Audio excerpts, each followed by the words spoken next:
buried alive. The night was silent, the desert cold and endless. The moons of the alien world shone weakly through clouds of dust. No bird cried, no insect sang, only the soft hiss of shifting sand. And in that silence, a group of figures moved. With hard steps carrying their burden, they carried her, the young alien woman wrapped in dark cloth. Her eyes were open, but her heart was broken. She had been judged by her own people. Her crime was not murder, not theft, not betrayal. Her crime was infertility. Her body could not give children, and for her people that was enough to condemn her. They dragged her to a shallow grave cut into the desert ground. The wind whistled through the rocks like a whisper of death. She did not fight. She did not scream. Her hands were bound, her mouth dry with sand and despair. Her people had spoken, and there was no mercy. The leader of the group, an elder with cruel eyes, raised his hand. "This one has no purpose," he said, voice cold. "She cannot give life, so she does not deserve life." The others nodded, silent, afraid to question. One by one, they shoveled sand over her body. Grains fell heavy, falling like the weight of 1,000 judgments. The woman closed her eyes, her chest rising fast. The soil pressed down, first on her legs, then on her chest. Darkness swallowed the light. The world became small, tight, suffocating. She could hear her own breath echo inside her skull. The ground itself became her coffin. Her heart beat like a trapped bird. She thought of her childhood, the laughter that once filled her home. She thought of her friends who had turned their faces away when her test results were read. She thought of her mother, who had not even come to say goodbye. All because her body could not bring new life. Her own life was stolen. Sand filled her, mouth bitter and choking. Her chest burned for air, her arms twitched, but the weight of soil held her down. The world became only heat. Pressure, silence. Her mind screamed, but her voice could not. She told herself, "This is the end. This is how my story ends, buried and forgotten." But then, something. A sound above the ground, muffled through layers of sand. Not the voices of the elders, not the cruel whispers of her people. This sound was rough, strong, human. The ground shook slightly, and the sand above her shifted. Her heart thudded faster. She tried to move her lips, a faint breath escaping. Then light, a crack of light broke through the darkness. Hands, strong hands, clawed at the sand, tearing it away. She coughed, choking. Air rushed back into her lungs like fire. A face appeared, not alien, not her kind. The face of a human, skin marked with scars, eyes sharp but kind. He reached down, pulling her from the earth, lifting her with surprising strength. The night air was cold, but to her it felt like freedom. She gasped, each breath a gift, her chest heaving. Beside him stood a small figure, a little girl with wide eyes. She clutched a worn blanket and looked at the buried woman with innocence, not fear.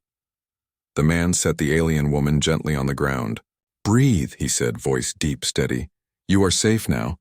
But the woman shook her head weakly. Safe? No, she thought. Her people would come back. They would see the grave disturbed. They would hunt her. No one defied the judgment of the council, not even the condemned themselves. The human man studied her, as if weighing her soul. He was not. Of her kind, he had no reason to dig into a cursed grave, yet he had done it. Why? She wondered.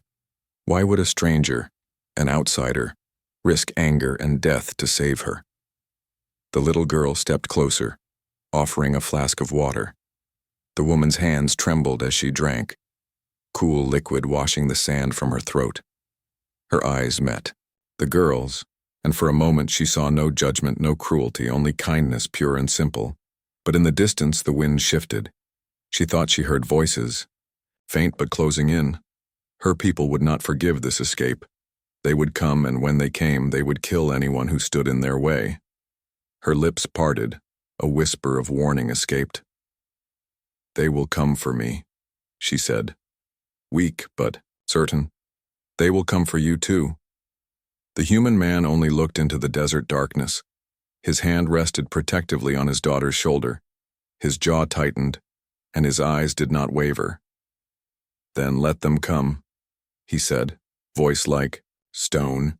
No one buries the living while I stand.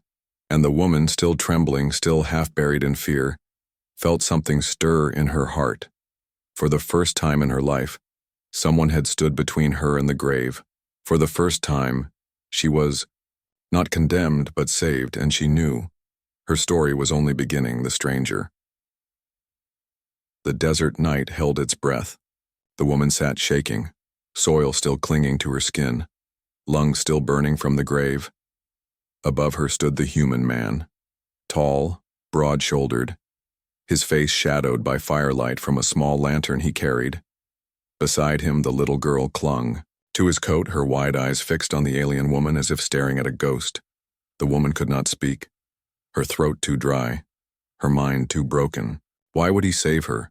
A stranger, an outcast, a condemned.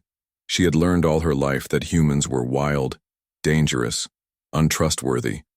Her elders had called them selfish wanderers, but this one had dug through dirt with his bare hands, his palms cut and bleeding. Why, she thought, why would a human do this? The man's voice cut through her spinning thoughts. You are not dead, he said, slow and heavy. Not while I am here. His words carried no warmth, only certainty, like iron hammered into shape. Yet in those words she felt something she had never known from her own people. Protection. The little girl stepped forward, her blanket dragging in the sand. She crouched near the alien woman, curious, unafraid. The girl's voice was soft. You can breathe now. Don't cry. Her tiny hand brushed dust from the woman's face. The woman blinked, confused, her chest aching with an emotion she could not name. The man turned, scanning the darkness. Every muscle in his body was tense. He listened to the night, to the faint cries carried on the wind. He knew someone would come. He had disturbed something sacred to them, sacred and cruel, and the hunters would not forgive. Come, he said. He pulled the alien woman to her feet with surprising care, his grip strong, steady. She stumbled, weak, but he held her until she found her balance. The girl reached up and took her other hand, as if guiding her like a lost child, and together they walked into the desert shadows, leaving the broken grave behind. After hours of silence, the desert gave way to rocks. Between stone walls they found a hidden shelter, an old cave lined with scraps of metal and firewood. The man lit a fire, the cave filled with warmth and smoke. The woman sat near the flames, her body shaking, her eyes staring at the fire like it was the first light she had ever seen. At last her voice returned, broken, fragile. Why? She whispered. Why save me? The man stared at the fire, his face carved by shadows. He did not answer quickly. His silence stretched like the desert night. Finally he said, Because you were alive. His tone was sharp, almost cold, but the truth inside it was louder than kindness. The woman lowered her head. Her own people had buried her because she could not give life. Yet here was a human who saw her life as worth saving. Even when she saw no value in herself, her chest tightened. She did not know if it was pain or hope. The girl climbed into her father's lap, her small arms circling his neck. She looked at the alien woman with bright eyes. My father saves people, she said proudly. He saved me too. The woman blinked, her lips parting. The man's eyes softened for a moment as he looked at his daughter. She was born in blood, he said quietly. My wife, she did not live. I raised her alone. The fire cracked, shadows danced, silence followed. The woman felt her own throat ache. She understood loneliness. She understood being judged for things she could not control. But this man, this human, had turned his pain into strength. He carried life with him, not death. Suddenly a sound. The woman stiffened. The man's hand shot to the weapon at his side. Footsteps, faint, careful, outside the cave. The fire snapped. The girl pressed her, face into her father's chest. The man rose, silent as stone, weapon ready. He looked at the alien woman, eyes sharp. They tracked us, he whispered. Her heart pounded. Of course they had tracked her. Her people always finished their judgment. No one was allowed to escape the grave. If they found her here, they would not only kill her, they would kill the man and his child too. Tears burned in her eyes. She whispered, "Leave me, let them take me, don't risk your child." But the man shook his head firm. "No one takes what breath still fights," he said, his voice low and unshaken. He placed his daughter gently. Behind him the girl clung to his coat, but her eyes shone with strange trust. She had seen this before. Her father standing like a wall against the world. The footsteps outside stopped. Silence fell. The desert held its breath again. The woman's body shook. Her fingers dug into the earth. Her people were here, hunters in the night. But she was no longer alone in the grave. A human stranger had pulled her into the light, and now against the shadows he stood ready, not as a savior, not as a friend, but as something more powerful. A father, a shield, a storm that would not break. The firelight flickered across the cave walls. The woman's heart raced, torn between fear and a strange, growing strength. Outside, the hunters whispered, moving closer. Inside, the man's voice rumbled like thunder. "Stay behind me. No, grave will claim you tonight." And for the first time, the woman believed him, a fragile shelter. The cave burned with a weak fire, its light flickering across stone walls. The alien woman sat close to the flames, her body trembling, her lungs still raw from soil and death. Her hands shook as she held the water flask the human child had given her. Every sip felt unreal, like a dream that would vanish if she blinked. Outside the cave, the desert whispered with wind. The man listened, his weapon resting across his knees, his sharp eyes never leaving the entrance. He sat like a statue carved from stone, shoulders broad, back straight. Only the little girl leaning against him softened the image, her small head resting on his arm as she drifted toward sleep. The woman's mind spun. She had been buried alive by her own people. Buried because she could not give them children. Her life had been judged worthless, yet now in the shelter of a stranger she felt something new, something dangerous. Hope. The man finally spoke, his voice low, carrying the weight of iron. "They will not stop," he said, his eyes still, fixed on the cave mouth. "They will come again and again until the desert takes them or me." The woman swallowed hard, her voice weak. "You should not risk your life for me, I am nothing." The man turned, his gaze sharp. "You breathe," he said. "That is enough." The words struck her harder than the sand had. Her people had called her empty, cursed, useless. But to him, her breath alone was reason enough to fight. The little girl stirred, blinking sleepy eyes. She looked at the alien woman and smiled, her small voice breaking the heavy silence. "You can stay here. Don't be afraid." The woman felt warmth rise in her chest, fragile, dangerous warmth she wanted to believe. But shadows of the past pressed heavy on her heart. The fire crackled, the man fed it with broken wood, and smoke curled into the dark roof of the cave. He studied the alien woman in silence. Finally, he asked, "What did they call you?" Her lips parted, her voice soft, hesitant. "They called me cursed," she whispered. "They called me barren, empty, condemned." She lowered her head, her eyes wet with shame. The man's jaw tightened. "That is not a name," he said coldly. "Do you have a true one?" She nodded faintly. A name, hidden deep, used only in her childhood before the curse of judgment fell upon her.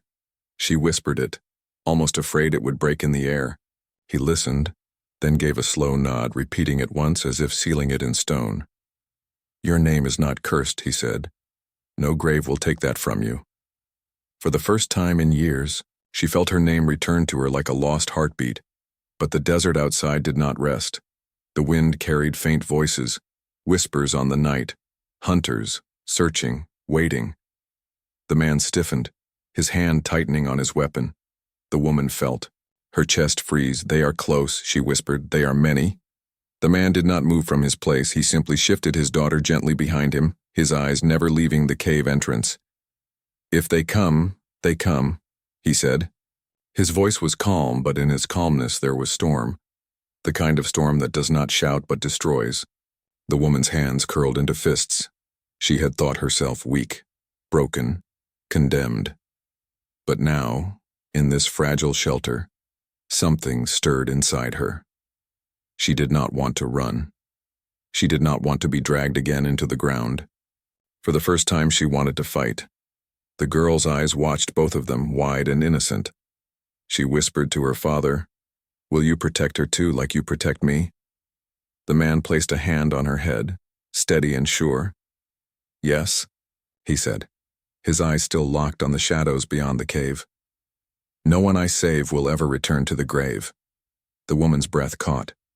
Her own kind had buried her, but this human had given her something stronger than rescue. He had given her a place, even if fragile, even if only for a night. She was not condemned here. She was alive. The fire crackled louder, sparks dancing upward like stars. The woman sat straighter, no longer collapsing into the dirt. The hunters were close. The danger was real, but the shelter was no longer just stone and fire. It was made of something stronger. A man's vow, a child's kindness, and a stranger's breath refusing to stop. The cave was fragile, yes, but in its fragile walls a new strength was born, a strength that even the desert could not bury. Shadows of the past. The fire in the cave burned low. Smoke curled into the night air, carrying the scent of ash and old sorrow. The alien woman sat close, her arms wrapped around herself, eyes locked on the flames. Every flicker of light brought back memories she wished to forget, but the silence of the cave forced them forward.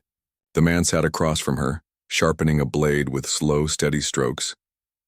His daughter slept at his side, her head resting on his coat, her breath soft and calm.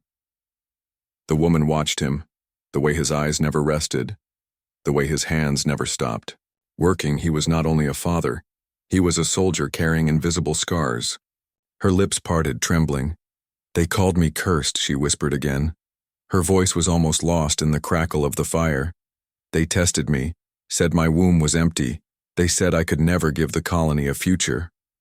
Her throat tightened, her hands digging into her arms. For them, a woman without children is less than nothing. The man's eyes lifted, sharp in the firelight. "Less than nothing," he repeated, his tone hard. "That is what they told you."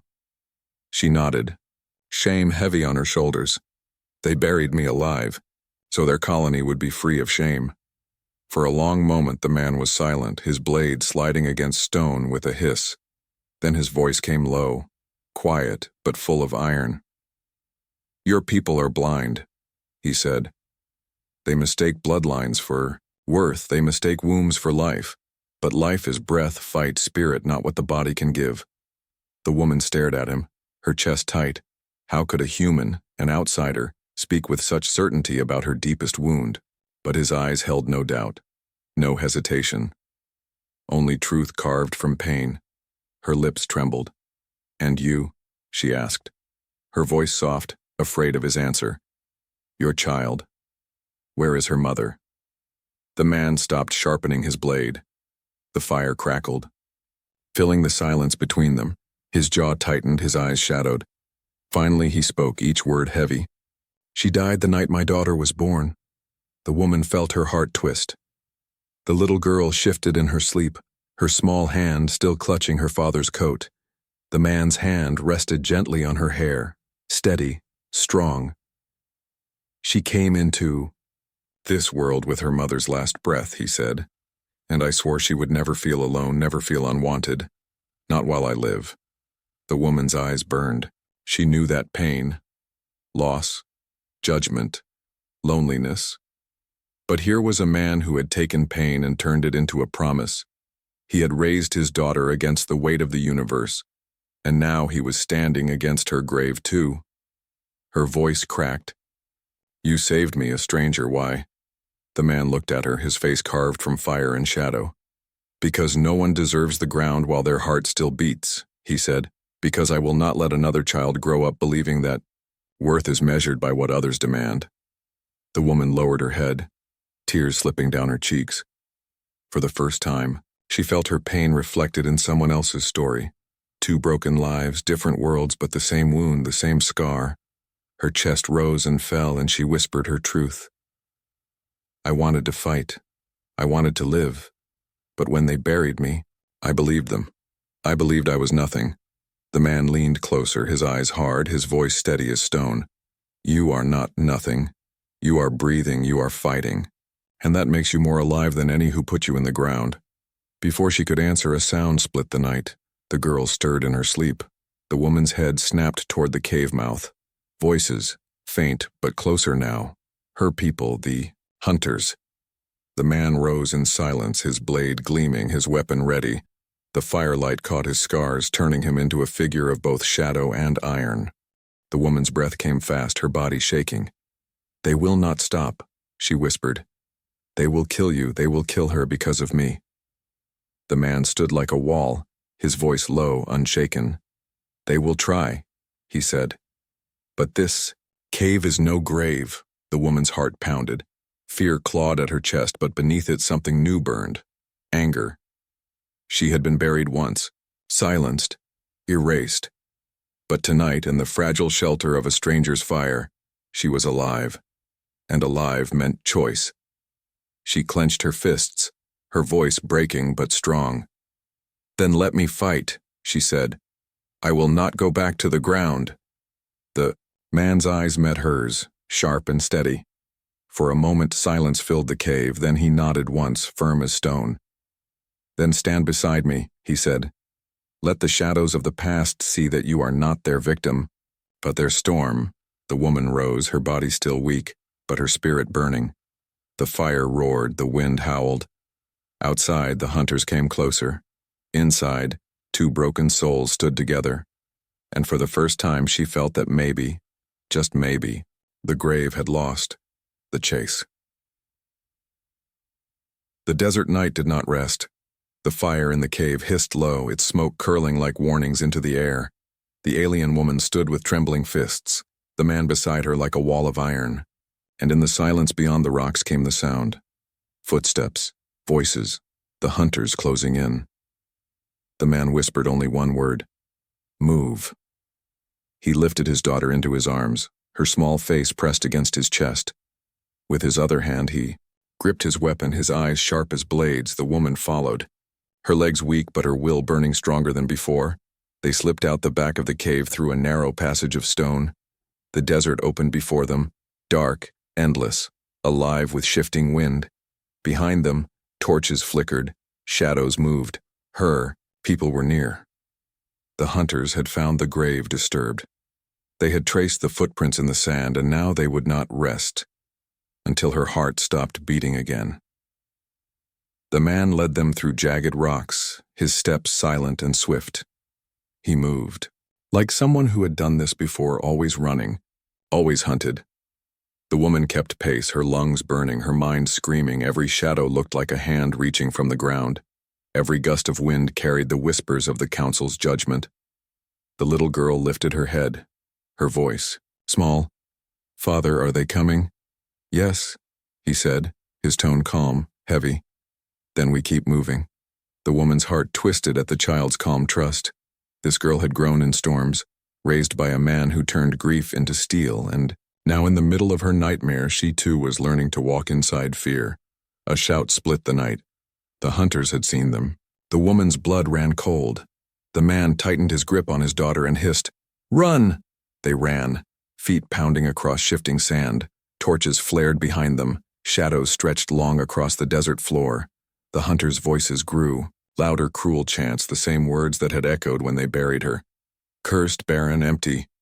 The woman's chest burned with fury, their words stabbing deeper than blades, but still she ran. No longer to escape the grave, but to protect the fragile hope that had begun in the cave. The desert was a maze of rocks and dunes. The man chose paths hidden by shadows, always staying. One step ahead, but the hunters were many, their numbers spreading like fire. The woman stumbled, her legs giving way, but the man caught her arm and pulled her forward. "No falling," he said, his voice harsh, commanding. "You want to live? Then fight your own weakness." His words cut her, but they lit a fire in her chest. She forced her legs to move, forced her lungs to keep breathing. Every step was pain, but every step was defiance. They would not bury her again, not tonight, not while this man stood with her. The hunter's lights grew closer, the sound of their boots echoing across the stone. The man turned, fired once into the dark, the blast flashing like lightning. A scream answered, one hunter down. But more came, shadows pouring across the desert like a tide of death. The woman pressed against a rock, her chest heaving. "They will never stop," she whispered. "They will hunt until we are all dead." The man looked at her, his face cut by moonlight, his voice steady. "Then we keep moving until the desert itself gives up on them." The little girl tugged at her father's coat, pointing with small fingers. "There, a canyon," she said. The man's eyes followed, sharp, a narrow gorge, cut deep into the earth, black with shadow, a place where fire and numbers would mean nothing. He nodded and they ran. The chase grew louder. The hunters' shouts filled the night, their fury at the escape of the condemned. The woman felt their hatred like knives in her back. But with every step her fear turned sharper, harder. It became something new. Rage. They had buried her for being empty. But now she carried fire inside, fire enough to burn the lies they had written on her soul. The canyon walls rose around them, swallowing them in shadow. The sound of footsteps echoed louder in the tight space. The man set his daughter down, pressed her close against the rock. His eyes never left the darkness, his blade gleaming, his weapon ready. He looked at the woman. "Stay behind me," he said. But she shook her head, fists trembling. "No, I will not hide. Not again." For a moment their eyes locked, and in that silent exchange the man saw it. Her fear was real, but so was her fire. He gave one sharp nod. "Then stand, but do not fall." The hunters' torches appeared at the mouth of the canyon, flames twisting, shadows stretching. The desert wind howled like a warning. The little girl held her father's coat, whispering, "Don't let them take her back." The man raised his weapon, his body a shield. The woman clenched her fists, her chest rising high. She was no longer a body buried under soil. She was no longer a name erased by her people. She was alive, and tonight, in the heart of the chase, she would fight. The hunters roared and charged into the canyon, and in that narrow place, the fragile shelter of three souls became something stronger, a wall of defiance against the weight of a whole world. The stand. The canyon walls rose like the jaws of a beast. Shadows stretched long, torches burned at the mouth of the gorge. The hunters poured in, their voices cruel, their faces twisted with purpose. They came not to fight a war, but to finish a burial. The human man stood tall, his daughter behind him, the alien woman at his side. The fire of the torches reflected in his eyes. He raised his weapon, his voice low but heavy as stone. "This ends here." The woman's heart thundered, her body still weak, but her spirit burned with new life. She looked at the man, his scars lit by fire, his stance unshaken, and she felt something powerful. He was not only fighting for himself, he was fighting for her, for the daughter, pressed against the canyon wall, for the right to breathe, for the right to live. The hunters spread wide, their blades glinting. They laughed, cruel and certain. "This is the cursed one snarled, pointing at her, returned from the ground, still unworthy, still empty." Their voices echoed the same words that had buried her, but tonight those words did not cut her. Tonight they lit fire in her veins. The man fired first, the blast thundered through the canyon. A hunter fell, screaming. The others charged, sand kicking beneath their boots, torches shaking. The man dropped the weapon, blade flashing in his hand.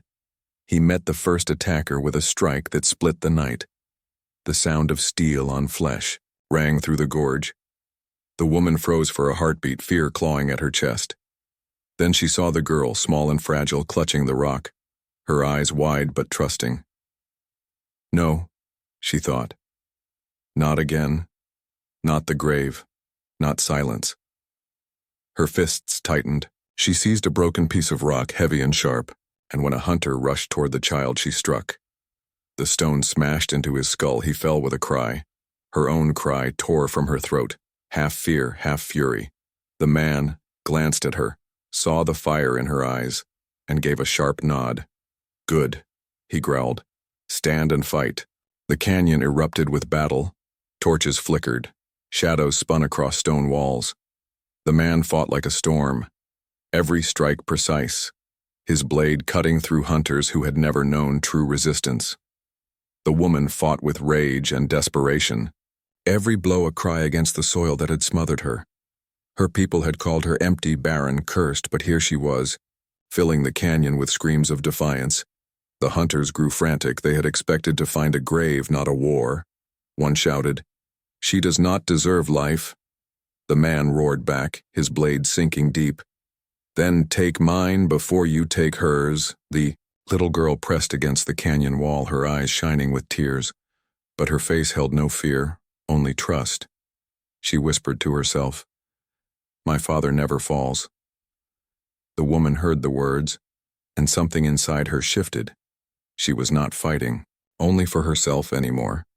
She was fighting for the man who had dug her out of the grave, for the child who had offered her water without judgment, for the breath in her chest that no soil would silence again. A hunter grabbed her arm, dragging her down. She struggled, his knife flashing. Before the blade could strike, the man's hand was there, his knife faster. The hunter fell, blood spraying the sand. The man pulled her to her feet, eyes sharp. "Never fall," he said, voice rough. "Never go back to the ground." Her chest burned, tears mixing with dust. She nodded, her grip tightening on the stone weapon. Together they turned, shoulder to shoulder, facing the last of the hunters. The canyon roared with battle cries, but for the first time, she was not. Alone in the storm, the hunters wavered, fear creeping into their eyes. This was not the burial they had promised. This was resistance, fierce and unbroken. One by one, they fell, their torches dying in the sand. The canyon grew dark, the fire of their cruelty swallowed by shadow. At last, silence. The man stood, chest heaving, blade dripping. The woman leaned against the stone, her body shaking, but alive. The little girl ran forward, arms wide. The man dropped his blade and caught her, holding her close. She whispered, "I knew you wouldn't fall." The woman sank to her knees, tears streaming down her face. Her people had called her cursed, her people had buried her, but tonight, in the canyon of blood and fire, she had stood. She was not empty, not broken, not condemned. She was alive, and she had fought. The man looked at her, his daughter in his arms, his voice carried through the silence, steady, unshaken. "No grave will claim you again," he said. "Not while I stand." And for the first time she believed it. The grave had lost. The hunters had lost. The night had not buried her. It had given her back to life. A new beginning. The canyon was silent at last. Only the echo of battle lingered in the rocks. The torches of the hunters lay broken in the sand, their flames fading into smoke. The night wind carried away the cries of the defeated. What remained was only 3 souls, alive against all odds. The man stood tall, his blade stained, his chest rising and falling with steady breaths. His daughter clung to him, small arms wrapped around his neck, her face pressed against his shoulder. The alien woman sank to her knees, her hands trembling, her body weak but unbroken. She looked at the battlefield around her. Bodies, blood, silence. And she realized something that made her heart pound. She had not just survived, she had fought. For the first time since the grave, her spirit lifted. She was not cursed, not empty, not condemned. She was alive, and her life had weight. The man looked down at her, his eyes sharp but softer than before. "You stood," he said, his voice low, steady. "You fought beside me." The woman's throat tightened, her lips trembled. "I was afraid," she whispered, "but I did not fall." He nodded once like a soldier sealing a truth into stone. Fear means nothing if you rise through it, he said. And you rose. The little girl stirred, looking at the woman with wide eyes. You are not cursed, she said softly. You are strong, like my father. The woman's tears broke free. She pressed a hand to her chest. The words cut deeper than any wound. No one had ever spoken of her as strong, not once. And now, a child's voice had undone. Years of shame, but the desert was not silent for long. In the distance, faint horns sounded low and cold. The woman stiffened. The council will send more, she whispered. They will not stop. They will come again, and again. The man's jaw tightened. They can send whoever they wish, he said. But the ground will not take you. His hand rested on his daughter's head. His eyes burned with a vow as heavy as the desert itself. No one buries the living while I stand. The woman's heart ached. She had been nothing to her people. But here, in the hands of strangers, she was something. Not cursed, not condemned, protected, chosen, alive. The man turned toward the horizon. The desert stretched endless. But beyond it lay places her people had never reached. Places where her name would mean something new. We cannot stay, he said. This land is chained by their judgment. We walk into the unknown or we die here. The woman rose slowly, her body bruised but her spirit burning. Her eyes followed his toward the horizon. The thought of leaving, the only world she had ever known, filled her with fear. But she had already faced the grave. What was fear compared to that? She stepped closer, her voice shaking but strong. Then I walk with you, she said. The man studied her, his eyes weighing the truth in her words. Finally, he gave a single nod. Then you are no longer alone, the little girl smiled, reaching out her small hand to the woman. Family, she whispered. The woman hesitated, tears filling her eyes. Her people had thrown her into the earth like waste. But here, in the shadow of blood and fire, a child had called her family. Her fingers closed around the small hand, trembling. Yes, she whispered back. Family. The night sky stretched above them, stars burning bright. The woman lifted her gaze, her heart pounding with something new. Not shame, not fear. Hope. The grave had tried to silence her, but she had risen. Her people had called her barren, but here she had found life. Not in giving birth, but in fighting, in surviving, in choosing. The desert wind howled, carrying away the last whispers of her hunters. She stood taller, her chest rising, her fists unclenching. For the first time in her life, she felt whole, not cursed, not broken, but reborn. The man lifted his daughter higher, his blade resting against his back. He looked at the woman, his voice steady. From here we walk forward, he said. No graves, no chains, only the road ahead. She nodded, her breath steady, her spirit strong. The ground that had buried her could keep its silence. She was no longer its prisoner. She was a storm that had risen from the soil, and storms did not return to the grave. Together they walked into the dark horizon. A man, a child, and a woman once condemned, not broken, not cursed, but bound by survival, by fire, by choice. The galaxy might still call her cursed, but she carried a new truth now. She had been buried by her own kind, but she was reborn by human hands, and this time, no one would take her life away.